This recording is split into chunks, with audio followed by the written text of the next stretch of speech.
Good morning, good afternoon, and good evening. My name is Efrem Bekele. I am joining this call from Ethiopia, Addis Ababa right now. I am a YouthLead fellow at Making Sense International for Youth Power to Learning and Evaluation program.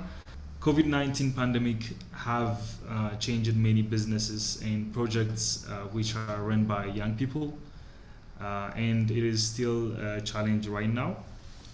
Um, and on the other hand, we have also observed a success story from some of the young people who adopted the new normal and become innovators.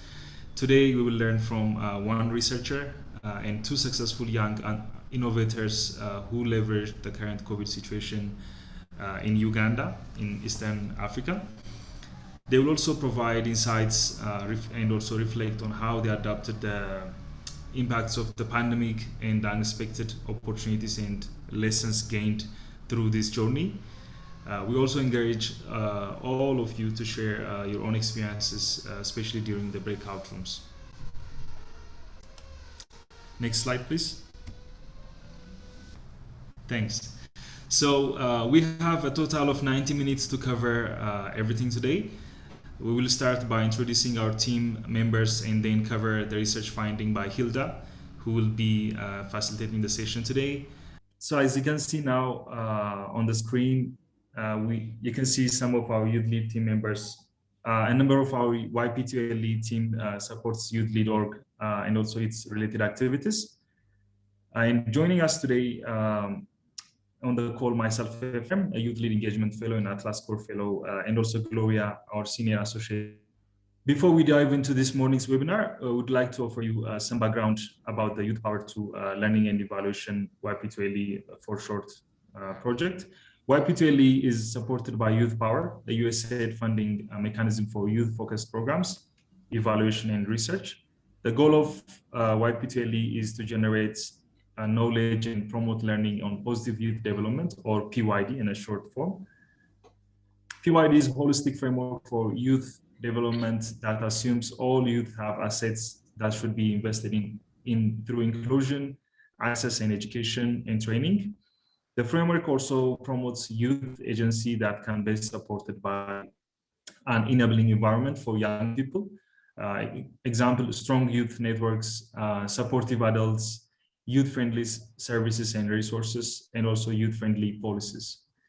YouthLead.org, which serves youth change makers, and YouthPower.org, which is focused on youth-serving organizations, are both supported by YP2LE and designed to connect our community and share resources and learning on PYD, which is the positive youth development.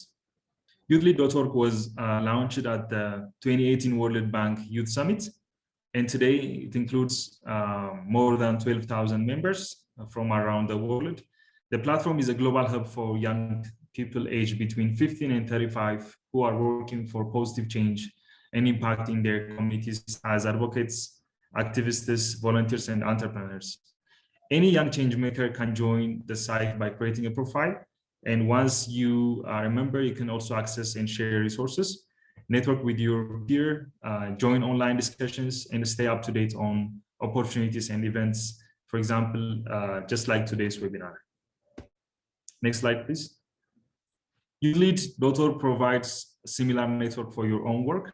You can also explore many resources for your project and work. As you can see on the screen, these are the tabs that you can find on the website. And also sometimes you can get funding for your projects by applying to different calls which are posted on the website. I will also share more on how to join YouthLead and benefit from it at the end of this webinar. Today's webinar will be facilitated by Hilda, as I mentioned before. Hilda is a passionate practitioner in YouthLead research, youth engagement, policy, and development. She has more than 7 years of practical experience in conducting research, developing policy publications, and supporting the implementation of public health and development projects in Uganda and South Africa. She currently works as a youth research advisor on the Youth Power to Learning and Evaluation program of USAID and its partners. In addition, Hilda works as a co-investigator for On Alert, which is an abbreviation for adherence, lived experience, and resilient transformation among slum dwellers, which is a study focusing on documenting the impact of COVID-19 on people living in Kampala's informal settlements, especially on the slum area. The study is funded by the government of Uganda through the Makerere University Research, and also she will be sharing this study and results today. Our next speaker is Andrew. Andrew is an entrepreneur. He's a designer and also a software engineer, holding a bachelor degree in computer sciences and software engineering and a post degree in human physiology from Jiang University of China. He founded Telandi clothing brand, a streetwear and urban clothing brand in China. He also recently founded Tela Treats and Beverage, a treat pastry beverage brand in Uganda. He enjoys working with community and bringing smiles on people living with disabilities by giving back and celebrating their birthdays with Tela Treats birthday cakes and treats. And our third speaker is Danstan. Danstan is an enthusiastic learner and creative personality who loves people and actively pursues opportunities that add value. Currently, he harnesses blockchain technology, robotics, and AI to provide a quality and reliable, affordable healthcare services with a specialized product for women and children in Africa. He balances this with his work as a team lead at Microsoft 365 Consumer. He is also an entrepreneur running the Red Done fashion brand and a change maker championing the quest to prepare, position, and transition students into corporate life through Africa Talent Bank. So with that, I'll give it to Hilda, who's going to lead us with the research results and also facilitate the session with Andrew and Dan. Thank you very much. Hilda, it's yours. Thank you so much, Ephraim, for introducing us so well. Again, this is Hilda, and I'll be speaking together with Dan and Andrew as I take through people with findings of the research we conducted here in Uganda and my experience as a researcher, how things have changed from the traditional ways of collecting data to trying and do things differently. So on your screens, you're seeing different images. On your left, you see one of my colleagues is trying to educate people about COVID. So that is what we have been doing. First, you tell people on how COVID is spread before you start asking them questions. So that was one of our focus group discussions in one of the settlements in Adjumani, because we're doing research in different kinds of people, slum dwellers, refugees, women, men, young people, among others. So we always had to educate them about COVID-19, the truths, the myths, and how they can protect themselves and protect other people. And we also had to follow the directives. They sit in spaces other than sitting in a more classical way that we used to conduct focus group discussions. And in the middle is one of the materials we developed for teaching our respondents. And this worked out in focus group discussions, KIS, that is key informant interviews, and then in-depth interviews. You had to take through the participants on all the ways, the issues they're hearing about COVID, and then the truth about it and how to be safe in a more smart way as we find solutions to overcome COVID-19. And on the extreme right, that is me and my colleague. We're trying to conduct key informant interview with one of the COVID task force members here in Uganda. They preferred having contactless interviews. So that is also another way we used to do it. We used to use phone calls for some focus group discussions for those participants that, had tools that could enable them, participate in our focus group discussions to share information. So that is like one of our KIs, and we're asking questions as they responded, and We used to use phone calls, Zoom, Skype, and any other contactless communication mechanisms apart from WhatsApp. Yes, so that is our study, Adherence, Lived Experiences and Resilient Transformation Among Slum Dwellers. And ALERT was our acronym in COVID. And this study was conducted in Kimumbasa and Kagalagala, Katawa slums in Kampala. Why we're conducting the study is to seek or develop evidence from social behavior perspectives of like the different experiences of like the participants, especially Ugandans, how before COVID, what was their life like? Now that COVID, at the beginning of the COVID outbreak, after they had gotten a bit of information about COVID and their current situations, and how they are following the directives preventing against COVID-19 and how they perceive the whole issue around COVID-19. So, and we have a whole report on our findings so far, because we keep sharing findings about different groups, and this one was particularly on slum dwellers in Kampala. But we have vast information from refugees, women-specific information, and all that. And that can be found on our website, chesai.org. Chesai is Center for Health and Socioeconomic Inclusion. It's a center under Makerere University. So you can check us out whenever you have time, or you could sidebar me for any other information. Specifically for this presentation, I'm going to share findings that are focusing on young people, because they were part of the groups we're talking to during our study. And the next slide will be showing you some of the findings we got when we asked them what are some of the coping strategies they're using to combat the challenges that were brought about by the outbreak of the COVID-19 pandemic.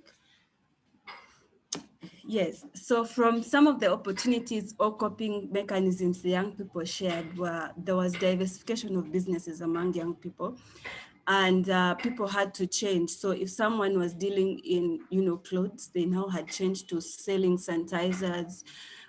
Well, this had to be certified by government and other standard organization like the National Bureau of Standards, because really most Ugandans have to see that mark in order to consume some of these goods. Others were producing face masks. Several designers of clothes or tailors had started, making a dress and a mask, maybe a shirt, a trouser and a mask. And others came up with really scientific innovations.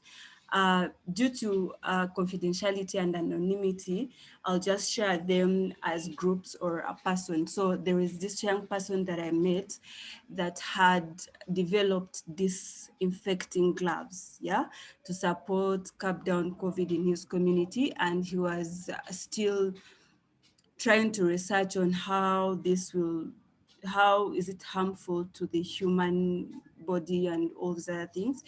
But this disinfecting gloves essentially was supposed to be worn by a person. Remember, COVID is spread through surfaces and whatnot, but whatever you had to touch had to be disinfected. So he had developed both surgical gloves and designer gloves that someone can wear anytime, any day. Some of them were weather-free and whatnot, but like I said, this is an innovation that's still under development, and it has to go through all the standard tests in Uganda, but it is something really exciting, and he looks forward to making money out of it, but also support other young people across Africa to, get this knowledge and help their communities curb COVID through the disinfecting glove innovation rather. The other opportunity was most of them are leveraging on online marketing and employment. So many shops were closed down here in Uganda because of, the payment for rent. Some people had to pay for those months where they were in the lockdown, yet they had not worked.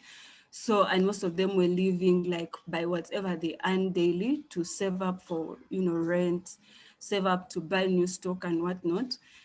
Most of the young people I met had carried all their commodities into their homes, and they were using their Facebook, Instagram, Twitter platforms to sell their brands. And then, you know, they reach out to the customer and deliver the goods. And they were wondering why they were spending now a lot of money on rent, yet they could use this as an option, and it's really working out well for them. And most of them are actually not intending on renting any more shops anytime soon. Other people that I met, and actually one of our discussants today will be sharing his experience on online employment. He left the full-time job, the daytime job, that is 9 to 5 p.m. And now they are typically working online and they're doing really well. I know this person in person. I can see the change in their life, how they used to live during the daytime job and how now they have transitions and living and surviving on the online kind of job. And he'll be sharing his experience. Also, a disclaimer is none of these discussants were participants in my study because we have a consenting process that assures confidentiality and anonymity of participants. So I just shared people, I'm just going to share information, or they're going to share information out of will. They did not participate in my study, but there are people that are living in my life and I know them in person, and they actually validate most of these findings. So they'll be sharing their experiences later. Designing online study tools is one of another opportunities for researchers like myself. We had to come up with different innovation ways of, conducting online research. For example, the self-administered surveys. We tried to fight the boring way of just responding to questions and had to include audio messages, video messages. So like for our next question, someone plays a video, we ask a question, they respond. And that one worked out well and also helped us on fighting against the issue of having the same answer of I don't know to something like, that will help have our data credible. And people really welcomed this and they were like, wow, why didn't we have this from the time go? And also some of these opportunities, like the researchers, they had clauses where young people must be like one of the co-investigators, and that's how myself and several other young people on the REEF project landed this opportunity of being co-investigators. Others are leveraging on opportunities along the agricultural value chain. They're not necessarily tilling land, but they're supporting farmers have innovation. So I met one of them that was initially working as a bank teller, earning very little money, and now they are running sort of a communication mechanism for farmers where they can send free messages in between like themselves, and they pay a little subscription fee which goes into his pocket, but also keeping the platform running. And farmers are solving issues from all over East Africa in just a few minutes. So how it works, if you're both working in apiary and you need a solution, you get a solution from a fellow beekeeper, or if you need a product, they'll tell you where it is, how it's delivered. This platform also has people that deliver, designers of different agricultural commodities, among others. And it has really worked well for so many of them. And most of them were like, this was an opportunity for us to think outside the box. The months we spent indoors without doing anything or being distracted in full-time jobs, we actually came up with solutions that are supporting our communities. That takes me to the community support initiatives. I met with one other respondent that is running and sort of an e-learning platform, but it facilitates both people with smartphones and both people that can't access internet and those that can, because she's targeting primary school slum dwellers or children that live in the slum. So what she does is she partnered with MTN Uganda and other telecom companies like Airtel. And when she's trying to communicate with the different parents she supports. Yeah, she was supporting these children before COVID to get, scholastic materials, reading materials and the like. So when COVID chipped in, children were at home, they didn't have any education, time to go to school and whatnot. So she came in with that innovation where she sends sort of questions as quizzes, yeah? And for every question, a child responds to given their class. So she has a list and she communicates that on Monday we shall be talking to grade 6 pupils, and this is our list, these are our telephone numbers, these are the messages we shall be sending. And that time the parent can find time to stay home with the child, so they respond to that question. So for every question that a child responds to, the mother or father gets 100 Uganda shillings on their mobile money as credit. And this is something they are doing together with MTN. So by the time you are done with 20 questions, you actually have money to keep you going. So she's providing food, but also providing knowledge to these young girls and boys, and they're, keeping their brains moving and sharp and not being distracted with whatever. And that also covers up the local fundraising. Most of the young adults that are running community support initiatives are now leveraging a lot on fundraising locally with private companies and the different community members that really have money to support them are supporting them, because most of them had lost out on big donors that were coming from outside Uganda, and some of their sponsors died because of COVID-19. So they had to change the narrative to, doing more of local fundraising. Yes, now this brings us to our discussion, and I'll have to welcome Danstan Micheal Wasobhoka and Andrew Kiragga on this. And I'll be asking them a few questions on their experiences during COVID-19, how they have turned the narrative from the bad news we're hearing about COVID-19 to the very good stories I know they have, and I wish for them to share to the whole world. Just like Ephraim shared their bios, I would like to bring Andrew and Dan on board. Yeah, and thank you so much for agreeing to share your great experiences and wisdom with fellow young people across the world. Thanks to for allowing us to be part of this conversation. Yeah. All right. This first question is for the both of you, but I'll give Dan the first go. So Dan, please tell us or describe your life before the outbreak of the COVID-19 pandemic, please. Who was Danstan before COVID? I think I was the same person, but with a different mentality. That's what I'd say.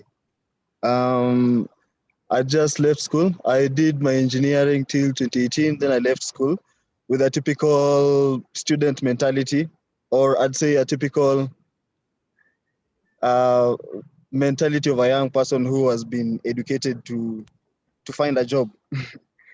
But then somehow along the way, I'd also been trying to find a way to not just find a job, but also to start creating jobs.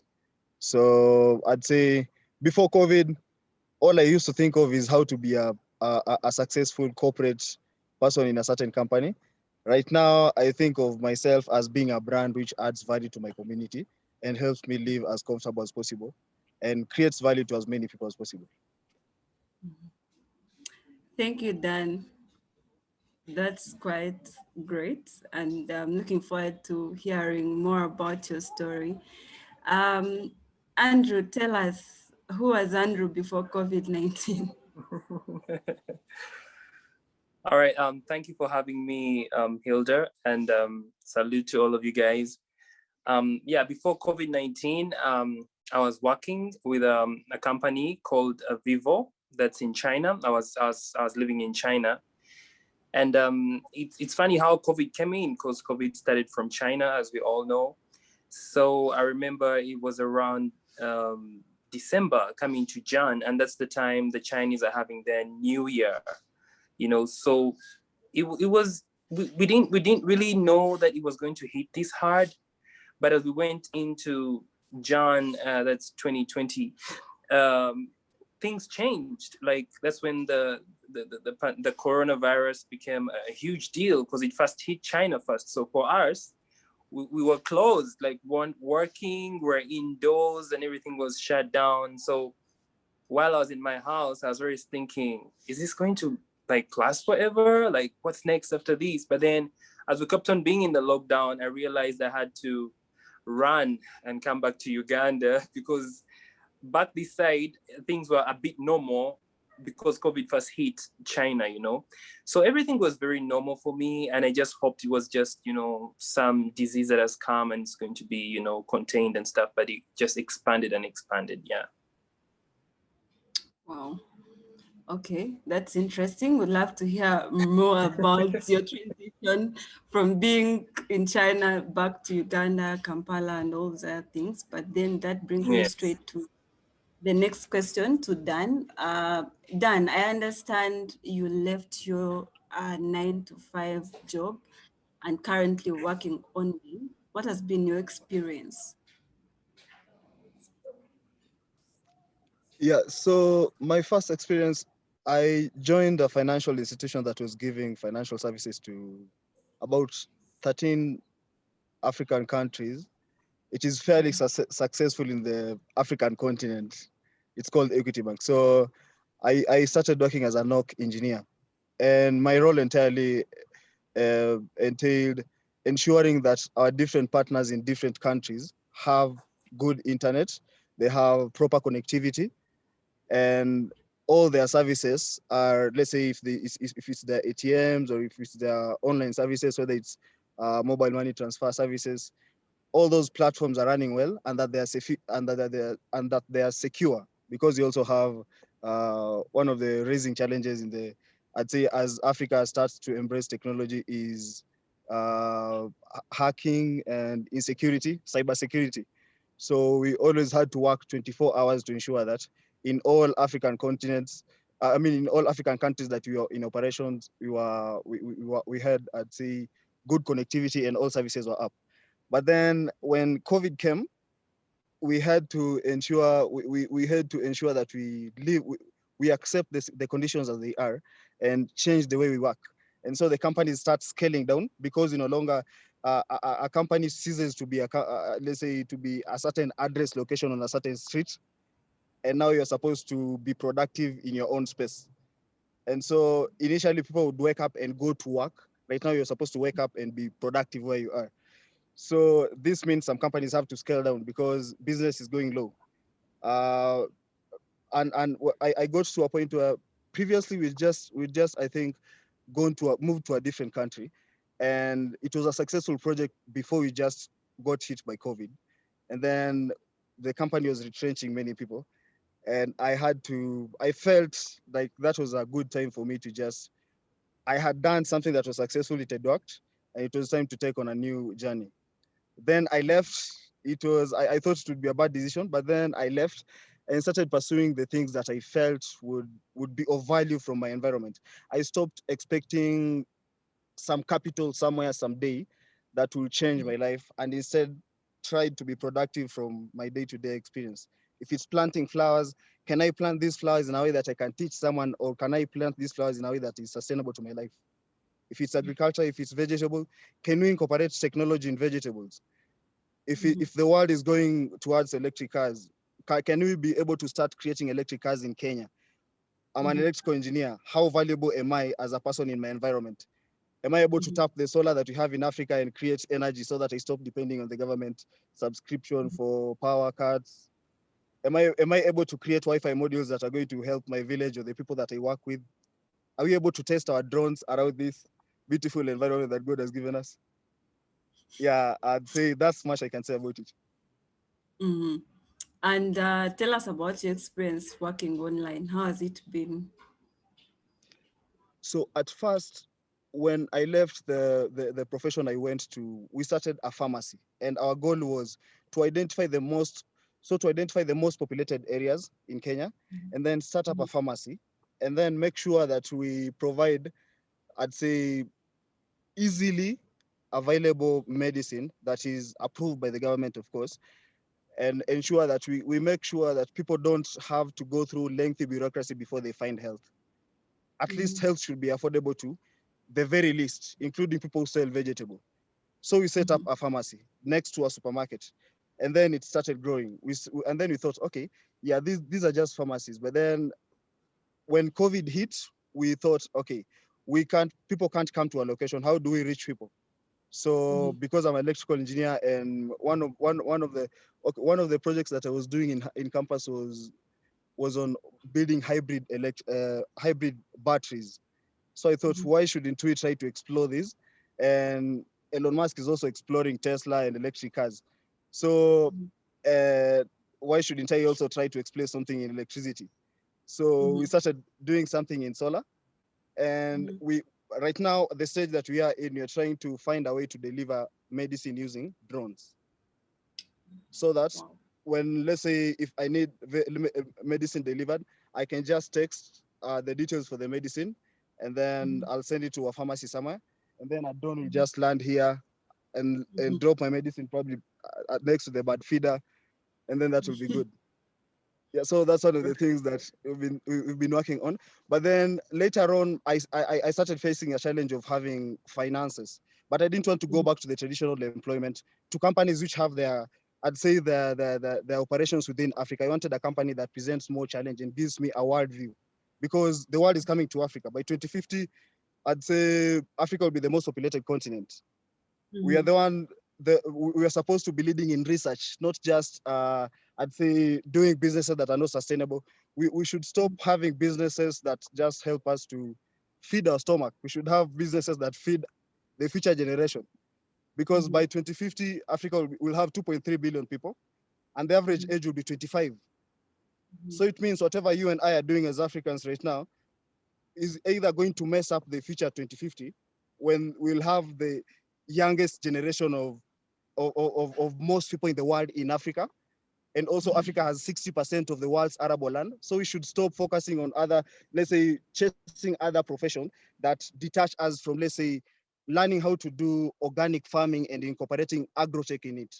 Learning how to farm using automated greenhouses that I can text right now. And yesterday we were doing a project on strawberries that you can text, you can just text, and then your strawberries would be filtered, or your greenhouses will let's say get the right humidity. Something will just happen. Let's say it will trigger an alarm that would automate all your flowers to be watered, or let's say help us to start doing value addition. When you get our milk, we don't just consume it. We can create cheese, we can create butter, we can package it and export it to other countries.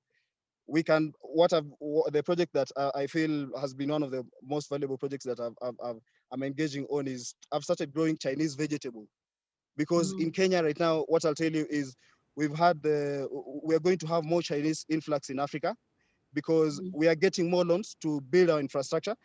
And this means we need to start growing things that right now, as we speak, we have more Chinese in the world than any other people. So if we start growing or creating products that they consume, it means you're going to grow products that are consumed by the most number of people in the world. So I'm growing Chinese vegetable. I'm identifying some guys from the street and teaching them how to bake Chinese meal called tofu. You should check it out. It's called tofu, and selling it to the Chinese, and also introducing local markets. And also we have vegetable. I'll tell you. Okay, sorry. Just one last experience. I have 2 Chinese friends who came from China with only passports, and they got 2 acres, and they planted every inch of that acre in vegetables. Right now, they've grown. They have grocery supermarkets around different regions of Kenya. Yet you have youths who are crying that they need to be employed. That the youths who are sending out resumes to companies.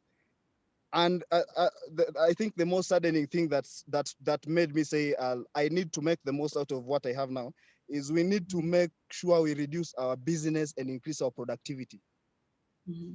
What you call 9 to 5 is not just 9 to 5. We waste so much time on jam. So the 2 hours that people used to waste on jam going to work, you can use that time to stop and think. How much value are you using the information that you've acquired so far in your life before you start seeking more information, before you start seeking more funds? How well are you using what you have right now? Right.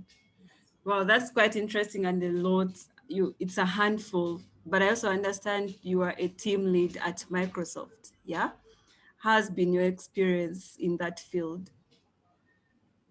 So at first, I didn't know what freelancing was. So I said, because I don't want to go on normal job, I'll try freelancing.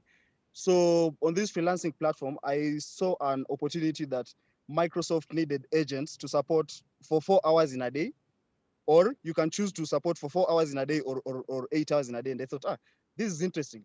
I'm able to explore my other things for the rest of the time. Then I'll explore 4 hours in Microsoft. I'll try to learn about technology. Microsoft is a leading company. It serves the whole world.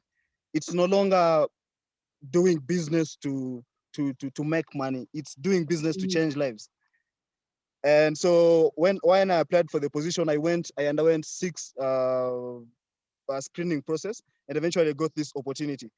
So the difference between freelancing and normal work is, instead of, you're paid weekly instead of monthly. And then your productivity is measured hourly, on hourly basis. So you say, yeah, you're working for 4 hours, but you have to make sure that 4 hours is accounted for. So that not only taught me to be productive and to teach myself to be present in this moment and create as much value with each minute, it also taught me that I can organize my life personally. I can say I'll have, let's say, time for school from 2 to 4, and then I'll have my own exercise, and I'll have time for meditation, and I'll go and have time to create. I'll have time for self-examination. I'll stop complaining about what the government has not done. I'll stop viewing COVID-19 as a problem and start viewing COVID-19 as a challenge. It's not the first time the world is getting a pandemic, and probably it's not the last time.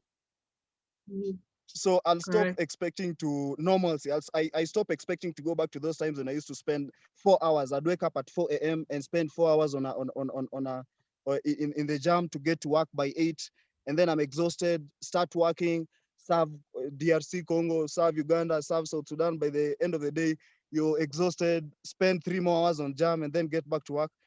Right now, I can wake up at 4 a.m., go for my run, or just find random flowers that are blossoming, take pictures as I think about how to plan my day. And an hour later, I'll be more productive and be able to emerge among the top agents for 7 months in the world in Microsoft, to a point where you're being selected among the 2 or 3 people to test products that are not yet in the market. Wow. You're living a great life, Dan. Congratulations. Andrew, tell us about... Thank you very much. Thank you too, Dan. Sorry, I spoke over you. Andrew, could you please tell us about what are you up to? Now you're back to your country, Uganda. What are you doing? What's happening?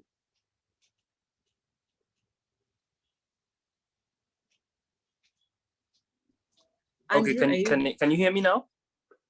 Yes, yes. Okay, yeah, thank you so much, Hilda, and Danstan, thank you as well. You're very visionalistic gentleman. That's very interesting. Personally, because we have to look at the environments we are living in, because living in Kenya is not that much different than living in Uganda, but still there are some fundamental differences there. So apparently when I returned to Uganda, I always used to return to Uganda for like vacations and everything, but I try to introduce different kinds of businesses in here, because Ugandans are very entrepreneurial people. Like they want to try this, try that, which is really, really good. However, something is lacking in terms of self-belief and putting yourself out there, which is really a big problem. And people really have to try as much as they can to get out of that box. It could be something small, but then it can grow into something bigger. You know, all those companies that we hear started very small, you know, but people always tend to like look at, you know, something small and they just, you know, despise it and maybe think it won't, you know, mount up to anything. So whenever I used to come back, I'm a fashion person. I'm into fashion. I've seen all those successful brands from Zara to, you know, Off-White, Virgil Abloh. He's from Ghana actually. But when you look at how those people start, it's no different from how we can start or from how I personally started, you know. So I used to come in with clothing from China because, you know, China is very good at production in terms of clothing and everything. But then I still felt like the society was still behind on that, you understand? So that didn't work out for me very well. So I had to go back to the drawing board and be like, hey, I have a job in China that is paying me really good, but then I still want to do something in my country, because at the end of the day, I had to return here. But what am I returning with, you know? So till I tried that, it didn't really, you know, come up the way I expected it. I also tried out to team up with some young people in Uganda to create, you know, a music platform for selling our own content, you know, because I'm also into technology and stuff. And as that was going on there, that's when the COVID hit. So when I returned during the lockdown, was a very interesting time because, you know, most people go to like really reflect and think of, you know, how they can make themselves useful and stuff like that. So I just noticed that during lockdown, almost all businesses were closed apart from food. And Right. Danstan just mentioned how Chinese are growing their vegetables, and you know, it's someone could look at that and be like, vegetables really? But you know, people are consuming these things on a daily. You know, during the lockdown, everything was shut, everything was closed, and the only thing we had was food. So the markets were working, and you know, all those small grocery stores were working and everything. And it also goes back to production. You know, if you're not going to go and, you know, plant and wait for harvesting, cultivation and all that, you could source, you know, where am I getting this raw material? Where am I getting this? Where am I getting this? So if you have the knowledge to really like turn a raw material into a finished product, and that's what we really need, mostly in Africa. We need young people to like just believe and also take a leaf, like copy from these other developed countries of, you know, how these things are done. And then that's what I did actually. I always had like a dream or a vision of something, of creating a treats brand, because I so much believe in food. You know, food companies starting from KFC, McDonald's, you know, that's how they started. They started small with, you know, just frying chicken and stuff, and boom, they're all over the world. It's a franchise, you know. So during that lockdown is when I was like, what should I do? I'm supposed to be at work right now, but I'm not at work and I'm not getting paid. I'm working online, but still, you know, the hours and the salaries like cut down. And so I was like, hey, I better, you know, catch up and do something. So I got my little savings that come with. It was pocket change I came with. And I'm like, hey, let me, you know, venture into food. So that's when I started the food processing, and which has really, you know, been successful even up to now. It's been like 5 to 6 months right now. And I'm living. So I believe if like I'm to push more and more and more, I believe it's going to, you know, turn out into something that is really big. And being that it was COVID that, you know, pushed me to start this is just amazing. So there also has to be a situation that's going to push you to do something, just like Danstan was like laid off from Equity, and now the ideas that are burning in his head are crazy, you know. So that's what's happening for me right now. Yes. Before you get off, before you get into the breakout sessions, what does the future look like with this new normal of the pandemic? Okay, that goes for me. Yes. Okay, so I basically think things have changed, right? Because so many people have been, you know, laid off, and it's going to take some time to really recover, because if a company had like over 100 employees and then they cut to 50, what is the other 50 going to do? So this is the time where people really need to scratch their brains. This is the time where people really need to go on the internet, do their research. This is the time where something small, something you've been despising, something you've not been really seeing, this is the time to jump on it, because you just never know. You just never know what's coming. We don't know if there is another pandemic coming, the political, atmosphere and all that kind of thing.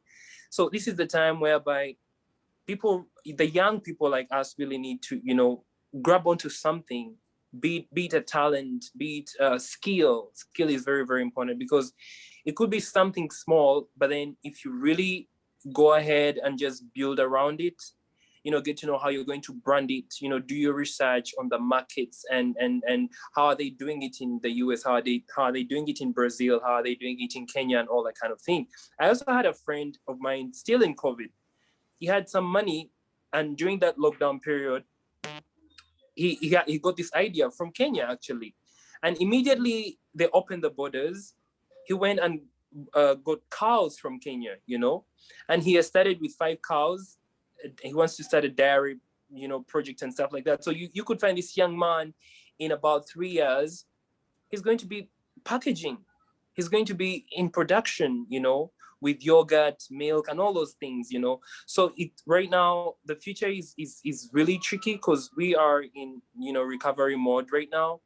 And those that were able to pick up immediately, I believe the future is really going to be good for them, because we were 9 to 5 and we were so comfortable. You have your paycheck at the end of the month, but right now you're laid off. What are you going to do? Right? But as a person who was started with something small, even if it's knitting those small sweaters or something, you're a boss, and you're going to get that little. It's just that you have to now scale it and grow it and brand it, and see how you can use all these social media platforms to really boost yourself, and because where we're going, we just don't know what's coming. It's crazy all the time. Yes. Interesting. Danstan, we have about 4 minutes to the breakout sessions. You were speaking in so many futuristic ways and whatnot. Could you briefly tell us, as we go to the breakout sessions, what does the future look like for you? Sure, thanks, Hilda. First of all, just to clarify, so when I left school when I was 25 years. That's after spending about 7 years in the School of Engineering. And I think those were 7 years of questioning what I was doing in school every day of my life. Because I was using, let's say, facilities that were donated in 80s, in 70s. And we were having research papers that were winning awards on world standards. And I was asking, why do we have so many research papers and nobody to actualize the things we've researched on? We have so much knowledge about what's going on around the world. And right now, we spend so much time in school that we forget that whatever you're supposed to learn in school is supposed to make us productive, not make us go to be dependent on other institutions or leave our success on other people's hands. We're supposed to take care of our future. You talked about something that is interesting, Andrew. It's called believing in ourselves. We should stop trying to think that I need to finish school. I need to get that certification for me to qualify to build this thing that I learned when I was 2 years. We learned transpiration in our 2 years. Yes, right now, I assure you that by selling vegetable, I know people who are making way more. They sell 4 lorries, they transport 4 lorries to different parts of the country every day of vegetable. It makes them, they get enough resources to construct those I'd say, skyscrapers in the city. And people think that they've gotten some funding or some donations in some different parts of the world to do this, but it's just from vegetable. So for me, I think I'm excited about the future. And what I think, the most value I'd want to pass to most young people is to encourage them to seek ownership, to stop seeking, I'd say, use the 20 shillings that you have instead of trying to go and seek 50 shillings that you can construct a bigger thing. Instead of going for big projects for governments, for institutions, and executing change. Where I did a project for 2 years that changed, that rebranded what the bank had set up for 35 years. It was a successful project. And the most unfortunate thing is I was among the youngest people in the project, and I was leading a team of 200. And I got to a point where I was being paid a salary that could pay up to about 50 people. And I was supposed to choose between my leaving the role and those 50 people losing their jobs. And that's when, yes, we at times people all you need to do is to understand that where you are more privileged than some people can ever dream of, and start creating value for people and prioritize. These are people who have families, and I'm the youngest. I still have my future ahead. I can still sell groundnuts and sustain myself. But these are people who have families dependent on them, more than 20 families. So I say for me, the future is green, it's veggies, it's Africa, it's energy, it's innovation, it's stop expecting things from other people and start doing, and stop portraying Africa as the place where, let's say, only bad things happen, or portraying the world as if it's only about the pandemic. There are good things happening. Watches right now, there are billionaires being created right now. There are products thriving. Fintech is thriving right now. Home office is the new industry, not the buildings and the physical addresses. That's what the future looks like for me. All right, thank you, Danstan and Andrew, for those great insights.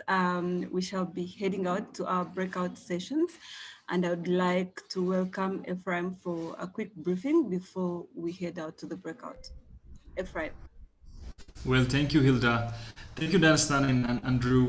This is a very interesting experience that you both are sharing, especially about the veggies, and also how green this can be, and how COVID can also become an opportunity for young people just like you.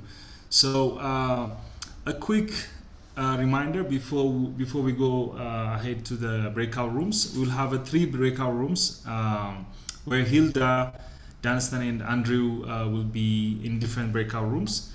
So Hilda will focus more on the experiences of her research during COVID. So if anyone wants to know more about it, she also shared the website link for the research. We can also share this again, but she will be waiting there to talk about this more. And Danstan will be talking more about how to sustain an online business, and also someone also I saw asked the question, what is the site, what's the online site you've been working on during COVID also. So he'll be talking about sustaining online business, and Andrew will be talking about more of entrepreneurship during COVID. So if you want to talk about more of entrepreneurship and also exploring this creative industry, he will be there. So we will not be randomly assigning anyone to the rooms, but we give the chance for all of you to select among these 3 breakout rooms. And Gloria will be will be sharing with us the breakout rooms so that we can all join. But also, if you are not able to join the breakout room, you can just write in the chat box to me or Gloria where you want to go, so that we can put you in that room. So in the room where I was, like Andrew was talking, I think it's a very interesting question that Edmund raised, which is like about how do you help, or do you have any experience about young people in the rural or remote areas, and how can we access like online materials or online opportunities to them? So Andrew, maybe 1 minute, like we can summarize maybe the answers then, and also Hilda, if you want, or Dan, if you want, you will have 1 minute to summarize everything and also answer some questions. Thank you. All right, thank you so much. So for that question, actually, it's actually very challenging, I think, right now in the rural areas, because they don't have, computers. They don't have, a few have smartphones though, but then maybe the internet is also a challenge right there. So for the people in the rural areas, it's really challenging. That's at least I really don't know what's there, but I think that's what I think, and that's what I feel like. If you don't have the internet and you don't have a smartphone or a computer, it's really going to be quite challenging for you to get all this information from online. So for that one, it has to take those with courage to really dig deeper and do personal research, and then get out, just take themselves out of the box, because no one is going to bring you a smartphone and gift it to you, or no one is going to just come and install internet for you. So the people in the rural areas, I think it's quite challenging for them right now to really get this information from online. So that's upside for real. Hilda, what do you think? Yeah, Andrew, thank you so much. Actually, I wanted to add on to what you're saying. From our research, we found that even the young people in the rural areas are using the opportunities available for them. For example, they are leveraging on agriculture more.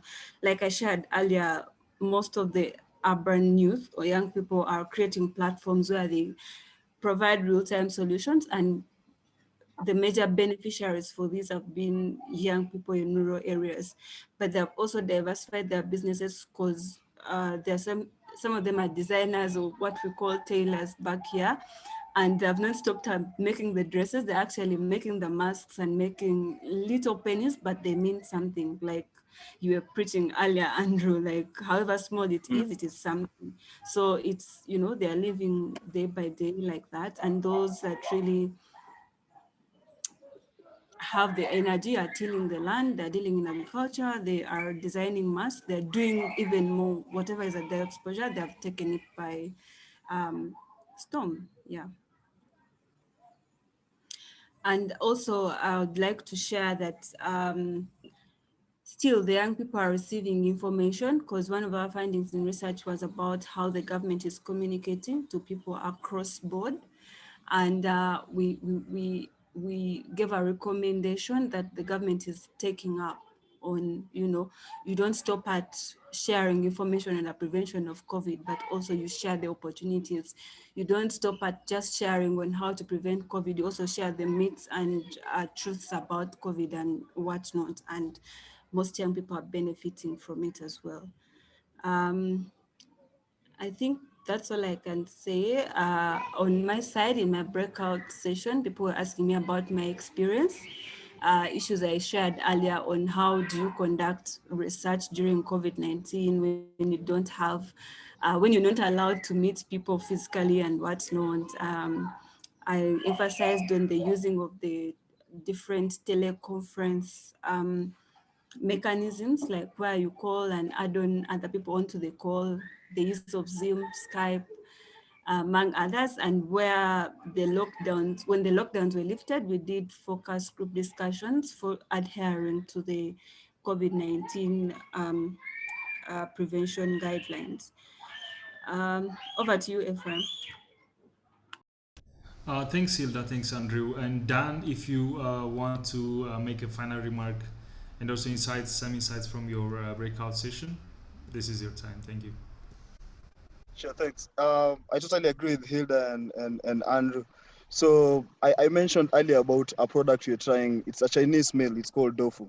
And the person, one of the chefs that we have, I'd say the one who makes the best tofu is someone who went to school for until class 3. That's like 3rd grade. So he makes really nice tofu, but the challenge is he doesn't have a phone. So you can only meet him between 4 p.m. and 6 p.m. So anytime we make a nice deal, and then let's say he may land a good deal and make 10,000, he'll go and use it all in alcohol. So you find that the more, I'd say, we need to shift our mentality. I'd say for most young people and I'd say redefine what is important. We should make we should understand that where we are, we may have land. Instead of us using this land to, let's say, lease it out, let's try and do agriculture. Let's see how Israel is doing agriculture. Let's say how instead of me just thinking about let's try and use the knowledge that I've acquired, let's say, as a let's say if I got to third grade, let me use the knowledge I got till third grade. If I need more information, instead of using social media to, let's say, post gossip, post politics, post bad things, find out information about people who are doing, let's say, there are people who are doing some farming in a meter of land, and they're creating more value and having their neighbors as the market. There's always, okay, I was talking to a German friend of mine about solar, and he told me that there's always an American who's done something in their backyard. And if you need information, there's YouTube University. So instead of just going to Instagram and checking out, let's say, social life and us partying and taking things overboard, let's be moderate. Let's quantify our success instead of measuring our success in 10 years. COVID has taught us you can die tomorrow. What value have you created today? To your friend, to your family. You don't have to wait for the salary. We wait for end month to fuel our cars, to party and light up the whole city. But when you're told, just seek information about what will help you about using the veggies you planted in your backyard on vertical farming, to how to use your skills in exercising, to be a coach in exercise. Right now, people are dying of obesity, terminal illnesses. Physical fitness and health is becoming an industry. Instead of thinking about junk, start thinking about healthy living and such things. So for me, those would be my last comments. Thank you. Thank you very much, Dan. I believe you can talk the whole day about this innovation, but also your inspiration and other things. But we really appreciate your presence today. So thank you very much, everyone, and also our participants. I believe this was a great session to have an insight about what can a youth can do during this difficult time. And I want to finally would like to thank our various sponsors who are promoting YouthLead to their youth networks and also contribute resources and events and various funding opportunities. So our sponsors are offering their expertise, knowledge in various topics. And in the future also you'll be hearing more about them through different webinars. I think this session was very important because it showcased the importance of research, doing a research, and also taking a very practical action rather than just waiting for a solution, being a solution even during such kind of pandemic situations or times. So I hope you all heard about YouthLead. If you haven't yet joined the YouthLead.org program, we encourage you to do so, and this will enable you to network with other young change makers and also other discussion groups. And as a member, you can also post contents, for example, resources when you go to the YouthLead.org site, you'll see resources. So this kind of webinar or other resources will be shared there. And there are short videos, there are events, you can access different events. You can also access various and different funding opportunities from different organizations. And there are also discussion groups. This can be also one discussion group, one ongoing discussion group, because this is like awakening session, I believe, for young people in different parts of the world. What can we do? How can we change the topic or the mindset during given COVID? And also, if you are a member to the YouthLead.org site, which Gloria will be sharing in the chat box, you will earn points, and these points will become badges. You can also follow us on social media. We're available on Twitter, Facebook, and Instagram at YouthLead Global. That's the hashtag name. And above all, reach out to the speakers and also continue the discussion on this topic. So thank you very much, our speakers, Hilda, Dan, and Andrew, joining us from different time zones in different parts of the world. Thank you very much, our participants, joining us from different parts of the world. Please check out the events on YouthLead for the next webinars. Next week also we'll have a webinar on childhood and literacy, childhood education and illiteracy in Nigeria and Ghana by our young YouthLead ambassadors. And as we said in the beginning, the slides and the recording will be made available to all of you on the YouthLead.org. And with that, hope to see you soon.